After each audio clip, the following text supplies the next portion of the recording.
Most of us lowly gamers out here often feel like the game's journalists are a bit out of touch. Maybe it's because they write really clueless reviews, or maybe it's because they're hyping up a product that no one actually wants, but they were sent a free one, so they have to be excited anyways. But even the most clueless journalists will at least try to act like they really know what they're doing, and bless their little hearts, some of them really believe that they know what they're doing, and that they actually are some kind of authority in the games industry.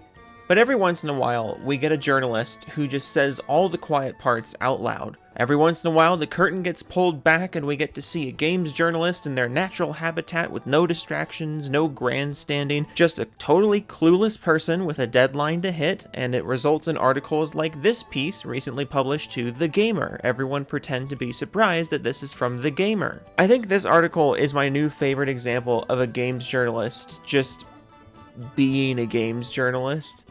I'm not even mad. It's kind of fascinating that an employed journalist can still be this adorably off base with an article, but we're just going to read through this together and you'll see what I mean, probably very quickly. And also, I'm just going to throw a little disclaimer here before we start with the article. It's completely unrelated, but when I was looking through the author's other work, I saw this one, and I don't know who does the thumbnails for The Gamer, but they deserve a gold star. But here we go. This article is called, "I Didn't Realize My PC Made Things Look Bad Until I Played Baldur's Gate 3 on Xbox." The article begins, "I'm not much of a PC gamer, much to the distress of many of my friends who assume that just because I write about games for a living, I probably know how to fix their computer problems. Unfortunately, I grew up in a house without a home PC. We had a Mac instead. Ayo, retweet, Mac household, what up? Can't tell you how many hours of my childhood were spent in the back corner of the Apple store where they had the handful of games they actually got official Mac ports. Played a lot of Zoo Tycoon, Guitar Hero 3, and Lego Star Wars growing up." And back to the article. "And therefore, I have always done my gaming on a combination of console and MacBook. Even now, I always gravitate to console versions of games instead of their PC counterparts for the comfort of playing away from a desk and for the familiarity of a recognizable UI. I still don't know how to use a Windows PC, and to be frank, I never will." Is that not the most inspiring thing you've ever heard? I'm being serious, that's inspiring. Think about it. This is an actual writer for The Gamer, which is not a small outlet, and they don't know how to use Windows. Just straight up don't know how to use Windows. So just let this be a lesson to you that even if you don't know how to use something as basic as Windows, you can still get hired as a games journalist, where no doubt you would have to use Windows at some point. Let's continue. "I only really have the PC because I need it for work. Plenty of games, especially smaller indies, are developed primarily for PC and only reach other platforms much later. And being on top of new games means being tied to this platform as much as I don't want to be. That was the case with Baldur's Gate 3, which I started playing on its August release on PC. It only reached PS5 a month later in September and Xbox in December." Wait, so why don't you want to be part of this platform? Why don't you want to be in the PC platform? That's just such a weird thing to throw in there. Yeah, I've always been a Mac person, Mac and console. I don't really know how to use a PC. And woo, man, do I not want to be on PC. Yeah, we get it. You don't like the PC. It's the same page, you and me, same page. But just why are we focusing on this? He said, knowing that later in the article it gets even stranger. "It looked fine. My fascination with the game, like most other people's, was not because it had incredible graphics. It was because the gameplay was so fresh and the design so intricate that every turn was a new surprise. But I thought, hey, this game looks pretty decent. I don't know that much about PC tech and I won't claim to, so I defer to Digital Foundry, which writes in detail about the last-gen technical makeup of the graphics and how to optimize your settings for the best performance. This is all mumbo-jumbo to me, of course. I know that it looked nice, but not super impressive." See, this is typically the part in the article where the author says something about what kind of graphics card they're running, or what settings they were running the game on, or at the very least, whether they were playing on a laptop or a desktop. But you see, that's where The Gamer is really innovating in the field of games journalism, because where other outlets would put information, The Gamer just doesn't. And instead of taking the 2 to 3 minutes required of them to just obtain the missing information, they'll write multiple sentences about how they don't have the information. Just a thought, openly not knowing things about the thing you're writing an article about, not really a flex, not really how you get people to take your outlet seriously, but as is tradition with the articles that we read on this channel, we're past the 50% point which means now it gets fucking bananas. The author continues, then a few days ago I finally booted up Baldur's Gate 3 on Xbox, and oh my god, I can actually see how great the game looks in detail. One big difference, Xbox's graphics are already optimized for the machine, so I don't have to fiddle with the settings to make it look and run great.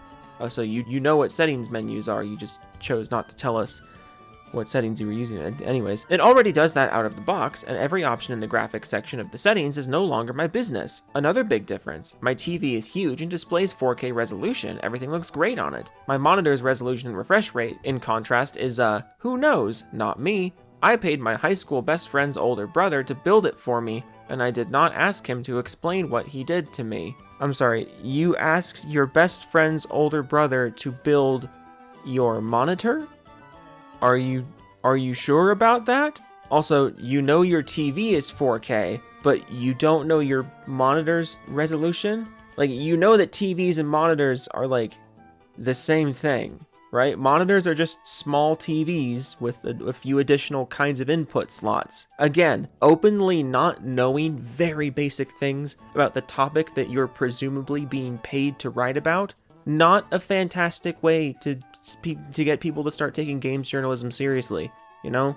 Not the most convincing strategy I've heard. Like, I'm just saying, if I worked in a job that I knew a lot of people didn't really respect due to the lack of professionalism amongst my peers, my response to that criticism would not to write an article that puts a big spotlight on my own lack of professionalism. Like, all you had to do was open the About This PC menu in your computer settings, and it would tell you your specs. It would tell you what resolution and refresh rate you're outputting at. It's like I said before, in the time that it's taken you to write multiple times that you don't have the information, you could have just gotten the information, but you didn't.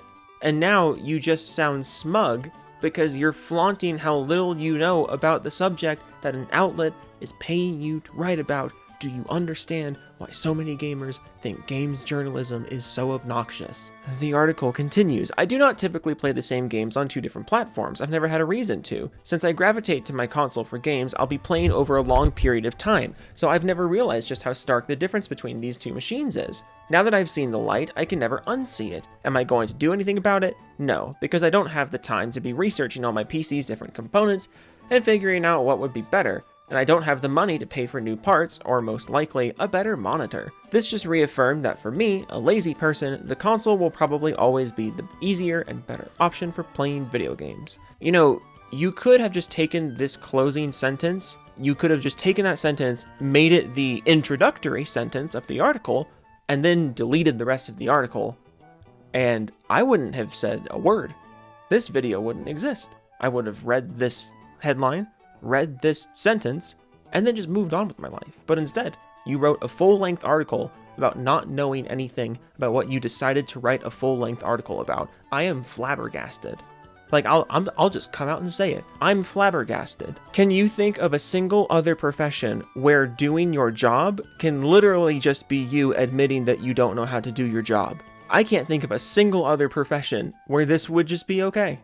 It's amazing. If nothing else, dear viewer, I hope you take away from this video just the kind of thing that makes so many gamers so annoyed with games journalists. This is a 5-paragraph article that ultimately comes down to the fact that the author didn't want to do the most basic research for the topic that they chose to write about. And if that's not the most games journalist thing you've heard all week, then I'm your dad.